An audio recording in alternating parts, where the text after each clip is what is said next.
The first handful of barley seed passed through William Fletcher as calloused fingers on a morning in late March 1351, the grain flowing from his weathered hand to arc through the cool spring air and scatter across the freshly plowed earth of a field that had lain fallow and untended for nearly 2 full growing seasons. And as he walked steadily forward, taking another handful from the bag slung across his chest and casting it out in the practiced, sweeping motion that his father had taught him 40 years earlier, William felt the weight of everything that this simple act represented: the return of the agricultural cycle that had been interrupted so catastrophically by the pestilence, the hope that this planting might yield a harvest where the previous year's desperate and disorganized attempts had produced so little, the possibility that his village of Middlewich in Cheshire might survive and might gradually recover from the plague that had taken more than half its population and that had left the survivors struggling with questions about whether continuation was even possible, whether there would be enough labor to work the fields and enough seed to plant them, and enough faith to believe that the ancient patterns of sowing and reaping could resume after being so thoroughly disrupted by the greatest catastrophe that anyone in living memory had witnessed, or that the chronicles recorded. William was 58 years old, bent and weathered by decades of agricultural labor, one of perhaps 90 people who remained alive in a village that had housed 230 souls before the Black Death had come in the autumn of 1349 and had swept through the community like a scythe through standing grain, leaving behind empty cottages and silent workshops, and fields reverting to wilderness, and the overwhelming question of how those who survived could possibly maintain the complex web of agricultural practices and social cooperation that made village life sustainable and that had developed over centuries of accumulated experience and tradition. Before we continue, if you'd like to join me for more stories like this, feel free to subscribe. I share a new one every day, and if you don't mind, leave a comment and tell me where you're listening from and what time it is for you right now. I love seeing how far these stories travel. The village of Middlewich before the plague had been a substantial agricultural community in the fertile lands of Cheshire, positioned near the River Dane and surrounded by fields that produced abundant crops of wheat and barley and oats, fields that had been cultivated continuously for longer than anyone could remember, fields that represented not just the economic foundation of the village, but also the accumulated knowledge and labor of generations of farmers who had learned through long experience how to work this particular soil in this particular climate to produce the maximum sustainable yield. The village had been prosperous by the standards of medieval England, with good land and adequate population, and the full complement of craftsmen and specialists necessary for a functioning rural economy: blacksmiths to make and repair tools, carpenters to build and maintain structures, a miller to grind grain, weavers to make cloth, a priest to serve the spiritual needs of the community, merchants to buy and sell at markets, and all the other roles that allowed a medieval village to sustain itself as a complex economic and social organism.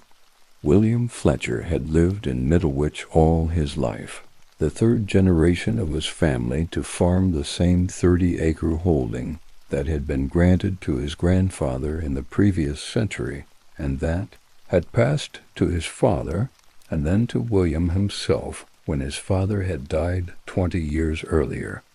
The holding was divided into strips scattered across the 3 great open fields that surrounded the village, each field planted in rotation, one with winter wheat, one with spring grains, one left fallow to recover its fertility, a system that had proven itself over centuries and that sustained not just Williams as family, but the entire intricate structure of village agriculture. William had raised 5 children on that holding, had seen 3 of them survive to adulthood, had taught his sons the skills of farming, just as his father had taught him, passing down the accumulated wisdom of how to plow straight furrows, and when to plant, and how to judge when grain was ready for harvest, and all the 1,000 other details that separated successful farming from failure. The plague had come to Middlewich in October of 1349, brought by a merchant who had been to Chester, and who had fallen ill and died within days of his return to the village. From that first case the disease had spread with terrifying rapidity, leaping from household to household, seeming to spread through contact or proximity, or even through the very air that people breathed. Though no one understood, the mechanism and theories varied wildly between those who blamed poisoned wells and those who invoked divine punishment, and those who spoke of malign planetary alignments and corrupted humors and pestilential miasmas rising from the earth. The symptoms were unmistakable, and the progression was almost always the same fever and terrible headache, swellings in the neck and armpits and groin, dark patches on the skin like bruises, delirium, and terrible pain, and then death, usually within 3 to 5 days of the first symptoms appearing. William had watched in horror as the disease had consumed his community. His eldest son, Thomas, and Thomas's wife, and their 2 children had all died within a week of each other in early November, the entire household extinguished.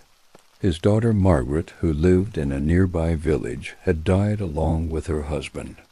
The blacksmith had died, the carpenter had died, the priest had died, the miller and his family had died more than half, the village had died, the churchyard had filled and then overflowed, requiring new burial grounds to be improvised in fields outside the village, and the normal routines and rhythms of life had ceased entirely as the living struggled simply to bury the dead and to care for the sick, and to avoid infection themselves through isolation and through prayers that seemed to go unanswered. By Christmas, the dying had slowed, not because any treatment or prevention had been discovered, but simply because there were fewer people left to sicken, and by February of 1350, the plague seemed to have run its course, leaving behind a devastated community and survivors who were traumatized and disoriented and unsure how to proceed.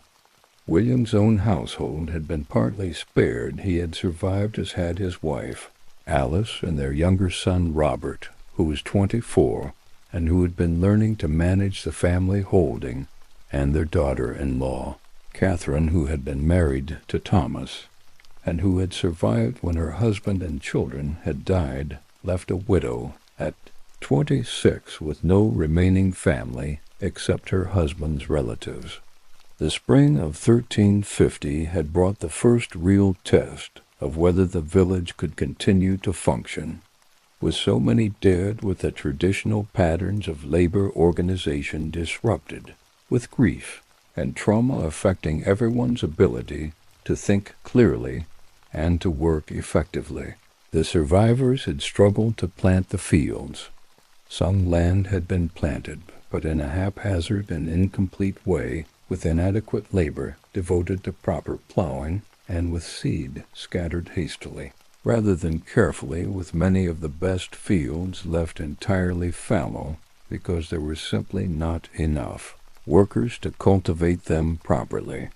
The harvest that autumn had been correspondingly poor adequate to feed the reduced population through the winter, but only barely, with no surplus to sell, and with seed reserves dangerously low, leaving the community facing the prospect that if the next planting was not more successful, they might face actual starvation.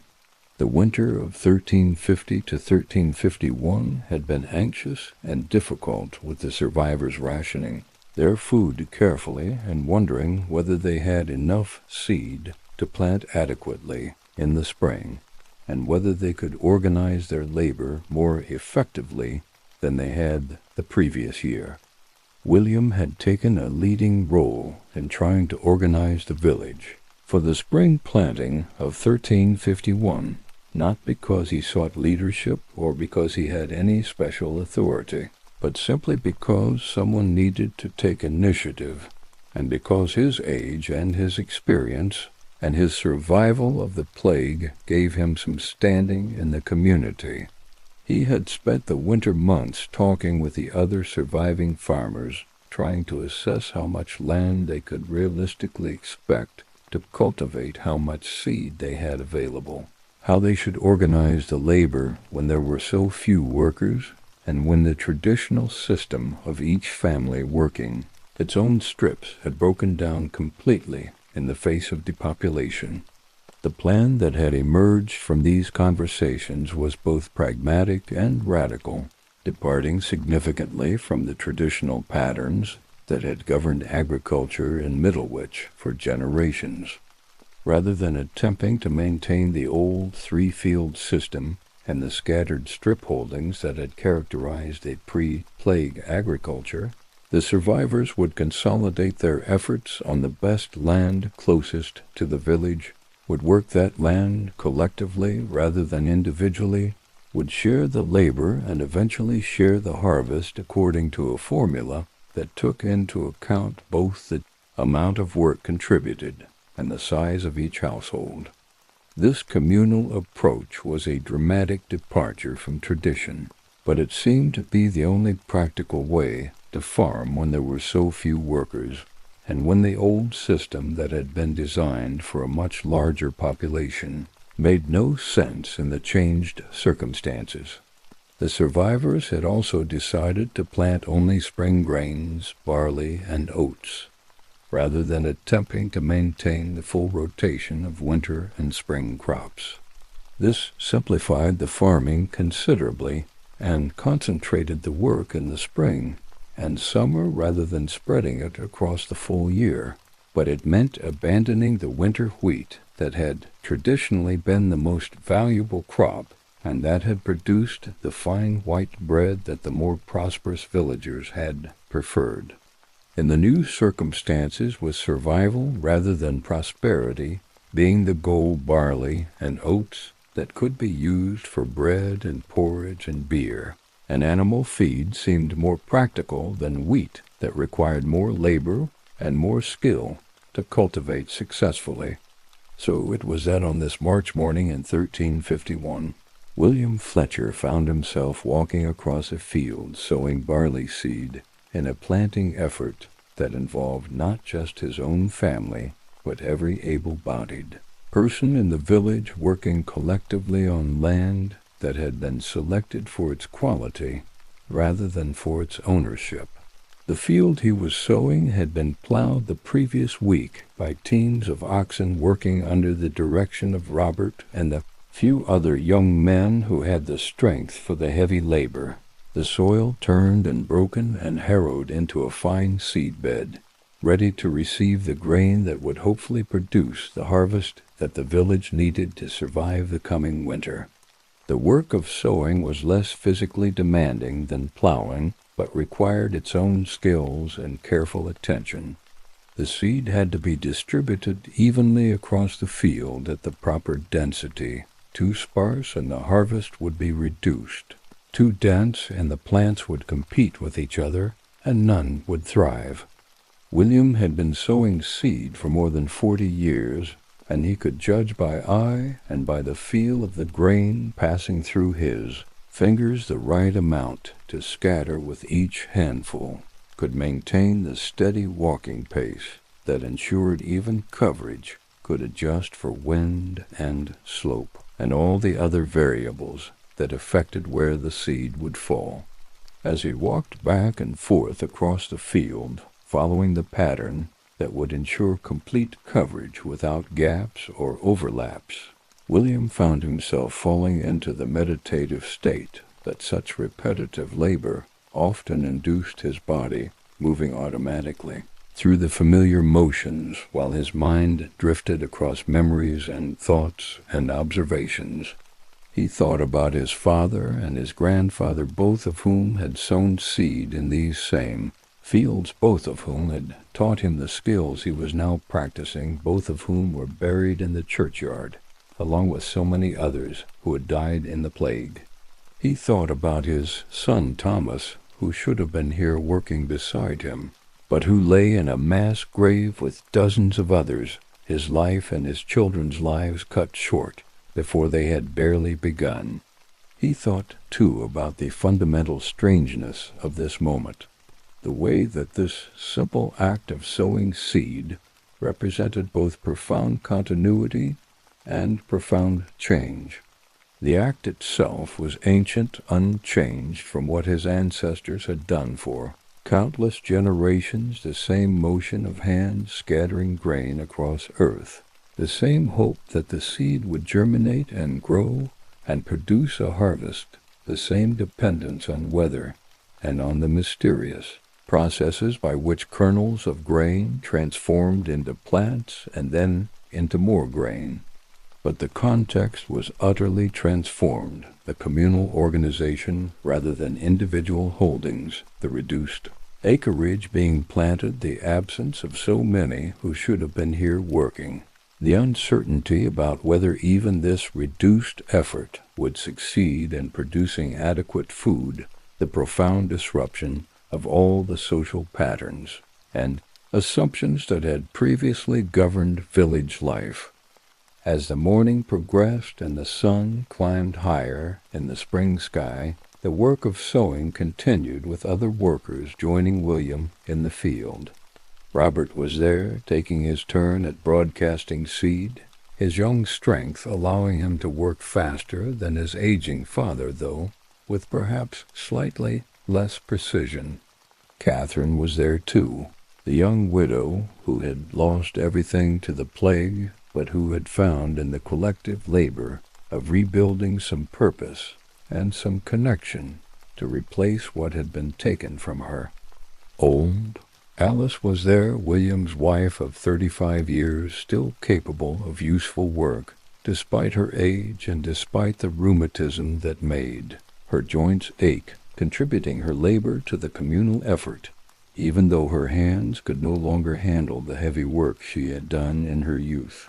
There were others as well, perhaps 20 adults in total, all the able-bodied survivors of Middlewitch's original population of more than 200, working together on this field and on the other fields that had been selected for planting, sowing the seed that represented their best hope for survival through the coming year.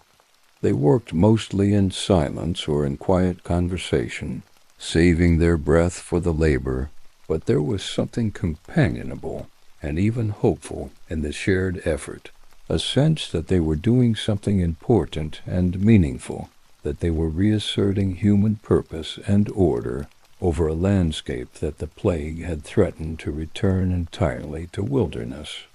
By midday, the field that William had started in the morning was completely sown, and the workers paused for a meal that had been prepared by those too young or too old to work in the fields, bread and cheese and small beer, simple food consumed sitting on the ground. At the edge of the field, fuel for bodies that would work through the afternoon on other fields until the light began to fail.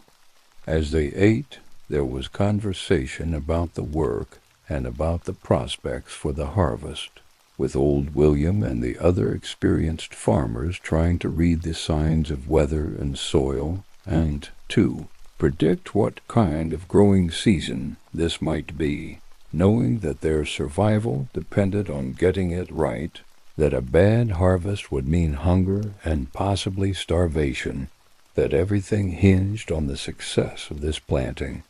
The consensus among the farmers was cautiously optimistic. The winter had been relatively mild, leaving the soil in good condition without excessive waterlogging. The spring so far had been favorable, with adequate rain to keep the earth moist, but without the heavy downpours that could delay planting or wash away seed. The fields that had been selected for planting were the best the village had, fertile and well-drained and positioned to get good sun. The seed that was being planted was of good quality, carefully preserved from the limited harvest of the previous year, and supplemented by purchases made at market, with the village as meager collective funds. If the weather continued to cooperate through the growing season, if no disaster struck, if the labor of cultivation and harvesting could be organized as effectively as the planting had been, then there was real hope for a good harvest. But the farmers also knew how many things could go wrong, how dependent they were on factors beyond their control. A late frost could kill the young plants. A drought could stunt their growth. Excessive rain could promote diseases or cause the grain to lodge and rot before it could be harvested.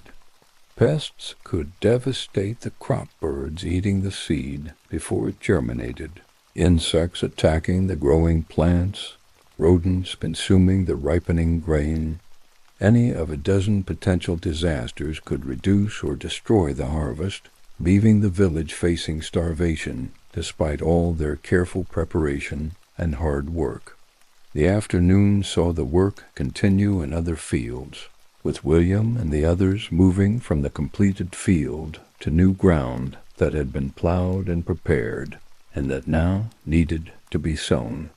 The pattern repeated, the steady walking, the rhythmic casting of seed, the gradual transformation of bare earth into a field, pregnant with potential, with the promise of future abundance hidden in the thousands of tiny kernels that were being committed to the soil as heaping. By evening, 3 fields had been completely planted, representing perhaps 20 acres of the 50 that the village had decided to cultivate this year, a good day's work that left the planters tired but satisfied.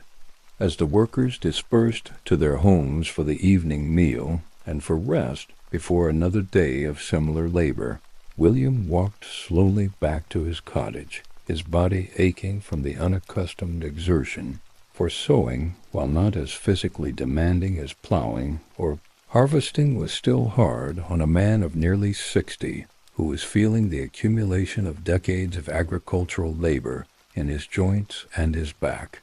But along with the physical tiredness, he felt something else, something he had not felt in the long, dark months since the plague. He felt hope, felt that the work they were doing mattered, felt that survival and recovery were possible, rather than hopeless, felt reconnected to the ancient agricultural rhythms that had governed his life and that the plague had so catastrophically interrupted. Over the following days and weeks, the planting continued with the same collective effort and the same careful attention to doing the work properly. More fields were sown with barley, and then with oats, the 2 spring grains that would constitute the village's entire crop for this year. The work proceeded steadily, hampered occasionally by rain that made the fields too wet to walk in without damaging the seedbed, but generally progressing well, and by late April all the selected acreage had been planted, and the workers could turn their attention to other tasks, while they waited for the seed to germinate and begin its mysterious transformation into growing plants. The waiting period after planting was always anxious for farmers, and it was especially so this year when so much was at stake. William found himself walking out to the fields multiple times each day, checking for any signs of germination, looking for problems that might need to be addressed, worrying about weather and about the 1,000 things that could go wrong. Alice chided him gently for his obsessive checking, pointing out that the seed would germinate when it was ready, and that watching it more closely would not make it happen any faster. But she understood his anxiety and did not really expect him to change his behavior. About 10 days after the first fields were planted, the barley began to germinate tiny green shoots, pushing up through the soil, arranged in the rough rows, where the seed had fallen, transforming the bare brown earth into fields of the palest green that would gradually darken and thicken as the plants grew. William felt profound relief at seeing these first signs of life, evidence that the seed was viable and that the planting had been successful, that the ancient cycle was continuing despite all the disruption and uncertainty. He was not alone in his relief. Other villagers also came to look at the sprouting grain, to reassure themselves that this fundamental aspect of their survival was proceeding as it should, that nature was cooperating with their efforts to restore agricultural production. As the spring advanced and the days grew longer and warmer, the grain continued to grow, the plants developing rapidly in the favorable conditions, the fields becoming increasingly green and lush as the barley and oats matured. The work of the village during this period shifted from the intensive labor of planting to the ongoing tasks of cultivation and maintenance, weeding to prevent competing plants from robbing the grain of nutrients and moisture, checking for signs of pests or disease, and addressing problems before they could become severe, maintaining the fences and ditches that protected the fields from wandering livestock, repairing tools and equipment that would be needed for the harvest. William and the other farmers also turned their attention to the other aspects of agricultural production beyond the grain fields. Gardens needed to be planted with vegetables that would supplement the grain-based diet: onions and leeks, cabbages and turnips, peas and beans, all the crops that medieval households depended on for variety and nutrition. Livestock needed to be managed, cows bred and milked, sheep sheared and prepared for breeding, pigs managed and fattened, chickens tended for their eggs, and eventually for their meat. The mill that had stood idle since the miller died in the plague needed to be repaired and put back into operation so that grain could be ground into flour when the harvest came. Buildings needed maintenance, tools needed to be made or mended. The countless tasks of a functioning agricultural community needed attention, even with the drastically reduced labor force. The village organized this work as it had organized the planting, through collective effort and coordination rather than through individual household initiative. Work teams formed to address particular tasks, a group to repair the mill, another to maintain the common pastures, another to manage the village's collective herds, another to tend the gardens. This communal approach was still strange and uncomfortable for people who had grown up in a system where households were largely independent economic units and where cooperation was limited to specific shared tasks like plowing or harvesting. But the reduced population made individualism impractical, and the survivors were learning that working together was not just necessary, but could actually be more efficient and effective than the old system of each household struggling independently. Robert, William's younger son, emerged during this period as one of the leaders of the village's recovery effort, despite his relative youth. At 24, he had energy and strength that the older survivors lacked, but he also showed organizational skill and an ability to think creatively about how to adapt old methods to new circumstances. He coordinated the work teams, mediated disputes about how labor should be allocated, made decisions about priorities when competing needs could not all be addressed simultaneously, and generally provided the kind of leadership that was essential for the collective effort to function effectively. William was proud of his son's emerging capabilities and grateful that at least one of his children had survived and was proving himself capable of carrying forward the family's tradition of farming and of service to the community. Catherine, the young widow, also found a role for herself in the new patterns that were emerging.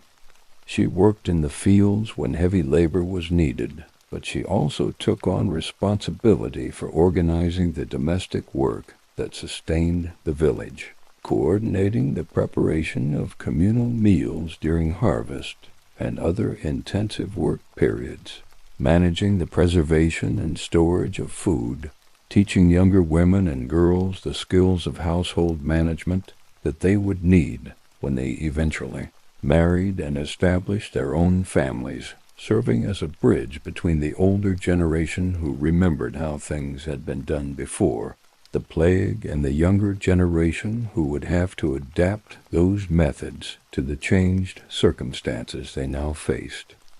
As May turned to June and the grain continued to grow and mature, the village began to allow itself cautious optimism about the harvest.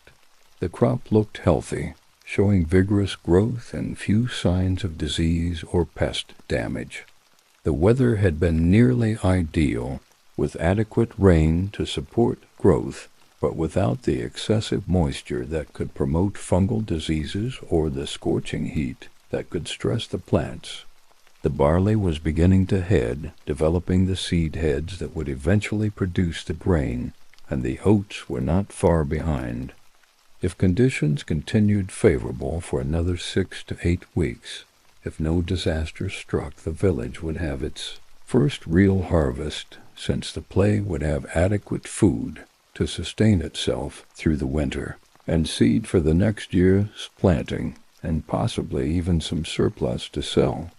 The village marked the summer solstice with a modest celebration. Nothing like the elaborate festivals of the pre-plague years, when the population had been larger and the mood had been more carefree, but a genuine acknowledgment nonetheless of having come this far through the growing season, of having hoped for a successful harvest, of having survived the darkest period, and being on a path toward recovery.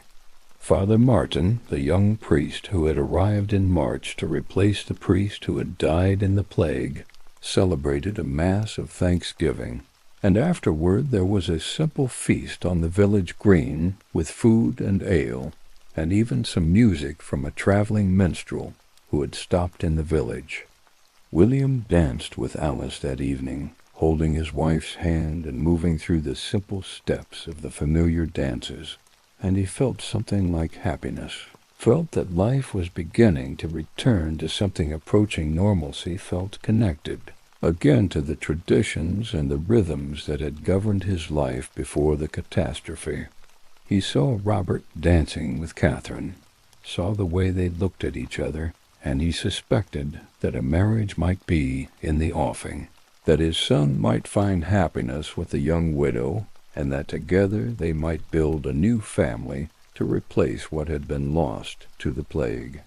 The thought made him smile, even as it brought a sharp pang of grief for Thomas and for the grandchildren who would never grow up. But he recognized that life had to continue, that new families had to form, that the village's long-term survival depended on the next generation being born and raised to carry forward the community's existence. June and July were anxious months as the grain ripened and as the risk of damage from storms or disease or pests remained high. The fields were monitored constantly, with someone checking them daily for any signs of problems, with prayers offered in church for protection of the crops that represented the community's survival. The weather continued to cooperate with gentle rains and moderate temperatures, and no violent storms, and the grain ripened beautifully, the green fields gradually turning to gold as the barley and oats dried and matured and approached readiness for harvest. In late July, old William walked through the barley fields, examining the grain, rubbing kernels between his fingers to test their hardness, biting them to check their moisture content, using all the traditional methods that farmers had employed for centuries to judge when grain was ready for cutting. His assessment was that the barley would be ready for harvest within a week, that the oats would follow perhaps 10 days after that the village needed to prepare for the most intensive period of labor in the agricultural year, the critical weeks when the crop had to be cut and gathered and stored before weather or pests could damage it, when everyone would work from dawn to dusk, and when the success or failure of the entire year's agricultural effort would be determined.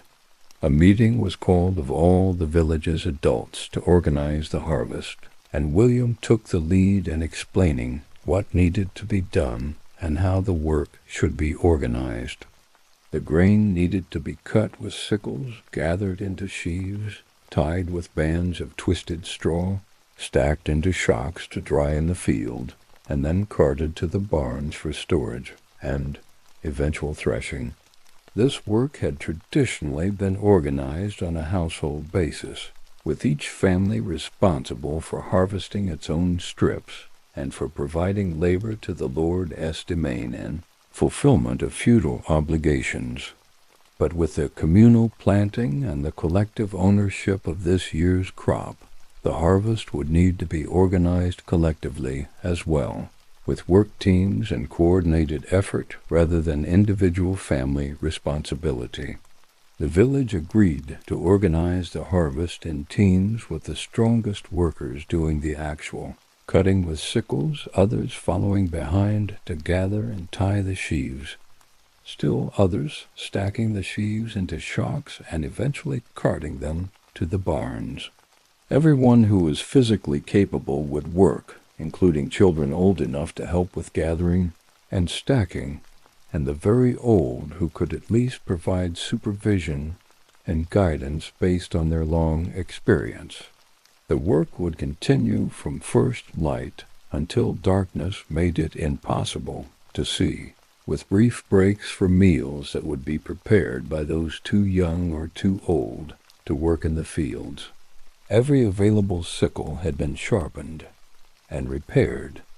Every cart had been checked and made ready. Every barn had been cleaned and prepared to receive the grain.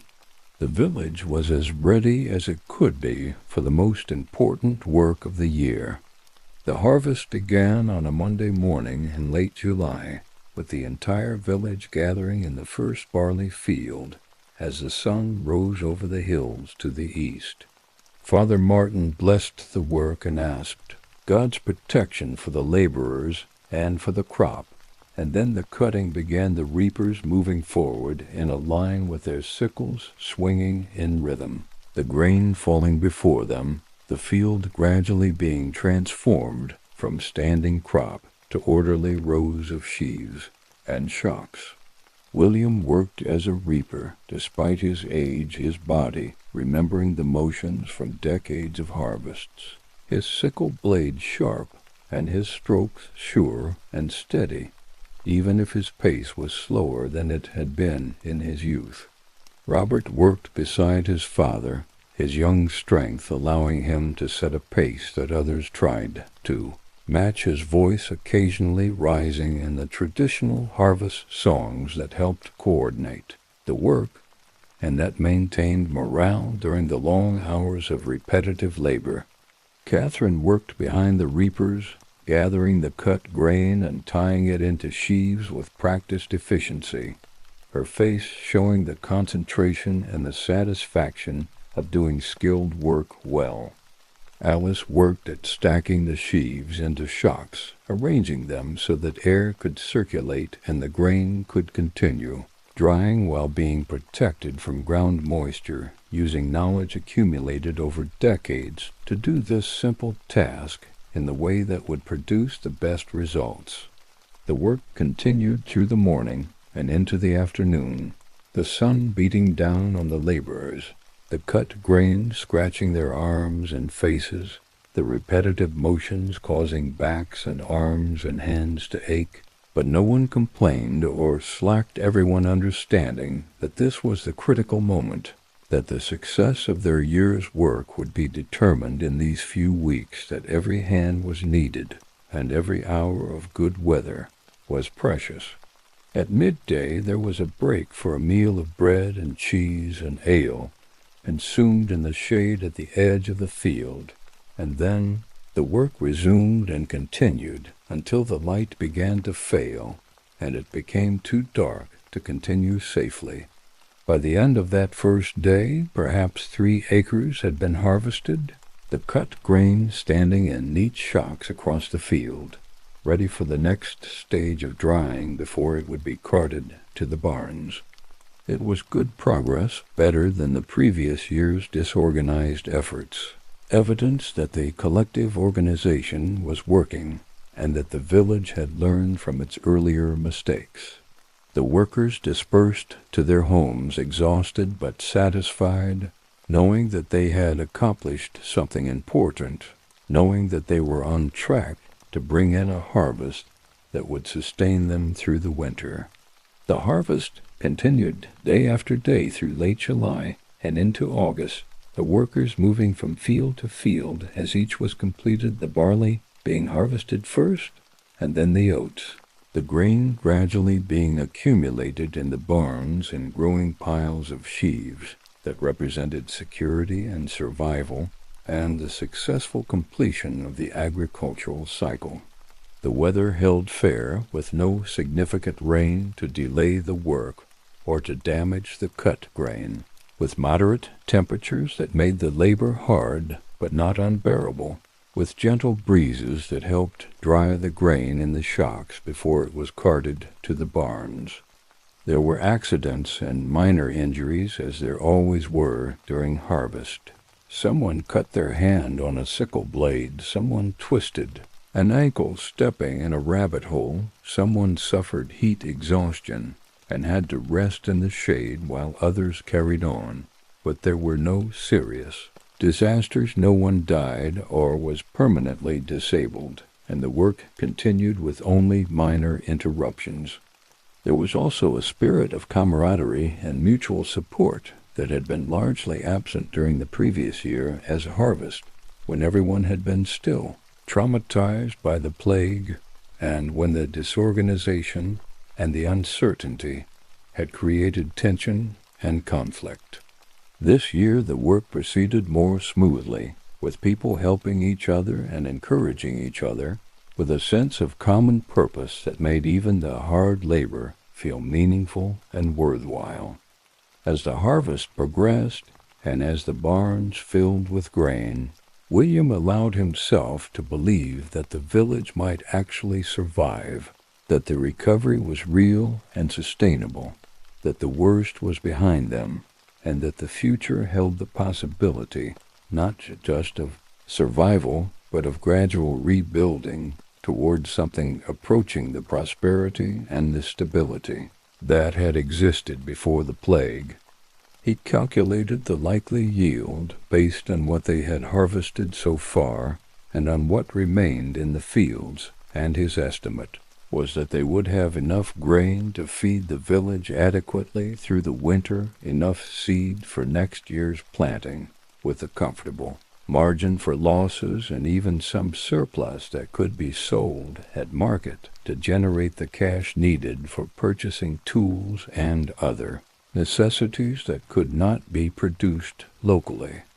This was far better than he had dared hope just a few months earlier, when the outcome of the planting had seemed so uncertain, when the possibility of harvest failure and starvation had loomed large in everyone's minds.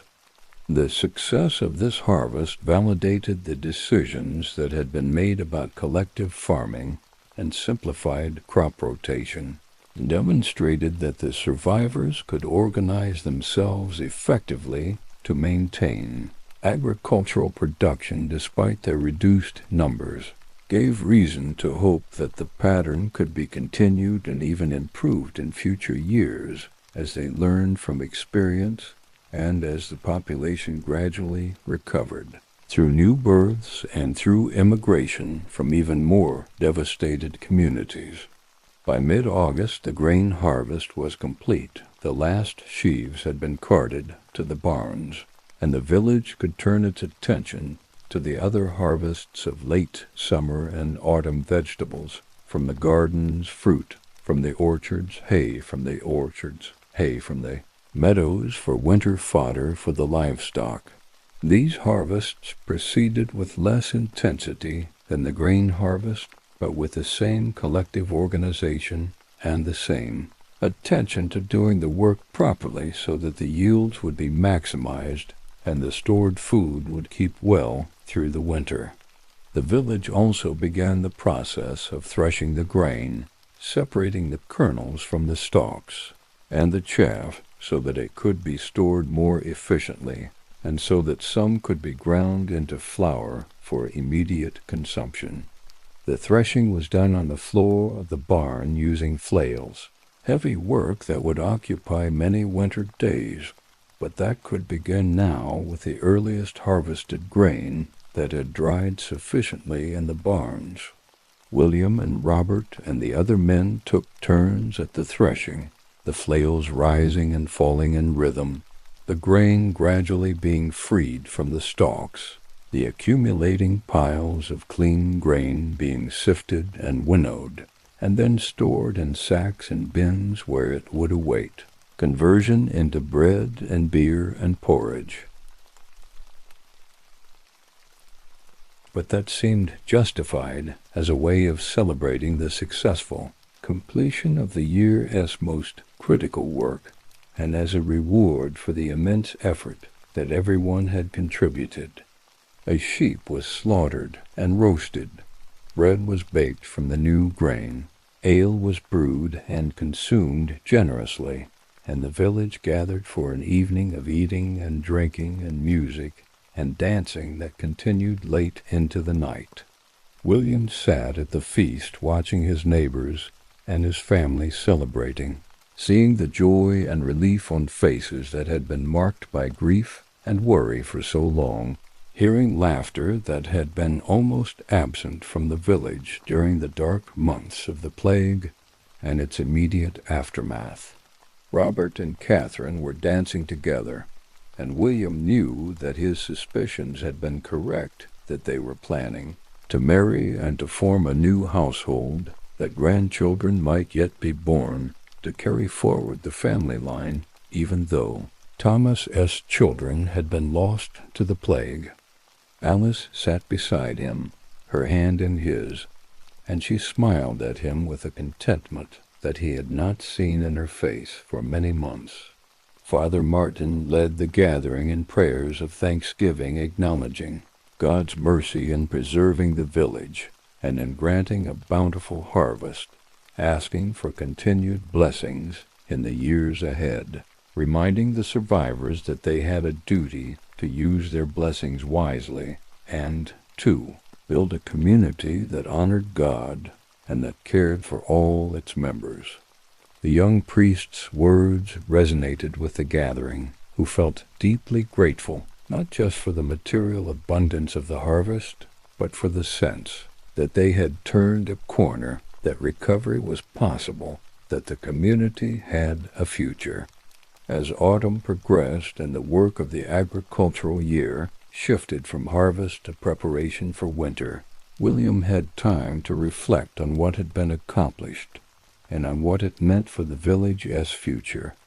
The harvest had been successful, yielding approximately what he had hoped for, and certainly enough to sustain the village through the winter and to provide seed for the next year's planting. The collective organization of agriculture had worked better than he had expected, proving that cooperative farming could be effective, even though it represented a dramatic departure from traditional patterns. The village had demonstrated its ability to adapt and to function despite the massive losses it had suffered, had shown resilience and creativity in developing new approaches to old problems. But William also recognized that many challenges remained. The population was still far below pre-plague levels, and while there were some signs of recovery marriages being contracted, Children being born, a few newcomers arriving from other areas. It would take years or even generations to rebuild to anything approaching the former size. The village lacked many of the specialized craftsmen whose skills had been taken for granted before the plague. There was no blacksmith now, no skilled carpenter, no experienced miller, forcing the survivors to do without or to travel to other villages for services they had previously obtained locally. The social fabric of the community had been torn, and while it was being rewoven, it was different from what had existed before, with new patterns of relationship and obligation replacing the old kinship networks and traditional hierarchies that the plague had destroyed. The land itself bore the marks of the catastrophe. The fields that were being cultivated represented only a fraction of what had been farmed before the plague, and the rest was reverting to meadow and scrub, the carefully maintained boundaries between strips disappearing, the drainage ditches filling in. Centuries of agricultural improvement being undone by just a few years of abandonment. The empty cottages that still stood throughout the village were decaying, their roofs sagging, their walls cracking, their gardens overgrown. The village looked shabby and diminished compared to what it had been, and while function mattered more than appearance, the physical decay was a constant reminder of what had been lost. Yet William also saw signs of renewal that gave him hope. The fields that had been planted were producing well, demonstrating that the land had not been permanently damaged by the years of neglect. The surviving buildings were being maintained and repaired, ensuring that the village would have adequate housing and infrastructure for the foreseeable future, even if not at pre-plague scale. The younger generation, represented by Robert and Catherine and others of their age, was beginning to take over leadership and responsibility, bringing energy and new ideas while also maintaining connection to the traditions and the knowledge that the older generation preserved. Most importantly, William saw that the community itself endured, that despite all the losses and all the changes, Middlewich remained a place where people lived and worked together, where they supported each other in times of need, where they celebrated together in times of joy, where they maintained the practices and the beliefs that gave meaning and structure to their lives. The village was not what it had been before the plague, and it would never be exactly that again, but it was still a community, still a place where human life could be lived in its full complexity of work and rest, of sorrow and joy, of struggle and achievement. As winter approached, and the cycle of the agricultural year moved into its dormant phase, William and the other villagers worked to prepare for the cold months ahead, gathering and storing firewood, preserving food, making and mending clothing and blankets, winterizing buildings, settling in for the season when outdoor work would be minimal, and when the focus would shift to indoor tasks and to the social and spiritual life of the community. The winter would bring its own challenges and its own risks, but the village faced it with full barns and adequate resources, confident that it could endure the cold and the darkness and emerge in the spring ready to plant again and to continue the work of recovery and rebuilding. William himself felt a deep satisfaction as he contemplated the year that was ending and the year that would soon begin. He had lived to see the fields planted and harvested again, had participated in the restoration of the agricultural cycle that had been so central to his life and to his family's existence for generations, had contributed his knowledge and his labor to helping his community survive the greatest catastrophe it had ever faced. He had watched his son grow into a capable farmer and leader, had seen a new family forming that would carry forward the Fletcher name into another generation, had reason to hope that his grandchildren would live in a village that was recovering and rebuilding rather than in one that was dying. The spring planting of 1351 and the harvest that followed had proven that recovery was possible, that the plague had not destroyed everything, that enough had survived to allow rebuilding, that the seeds sown again in fields that had lain fallow could produce harvests that sustained life and gave hope for the future. The simple act of a handful of barley seed passing through William Fletcher's fingers and scattering across plowed earth had been both an ending and a beginning, a closing of the circle that the plague had broken, and an opening of new possibilities for a community that had survived catastrophe, and that was slowly, painfully, hopefully finding its way back to life.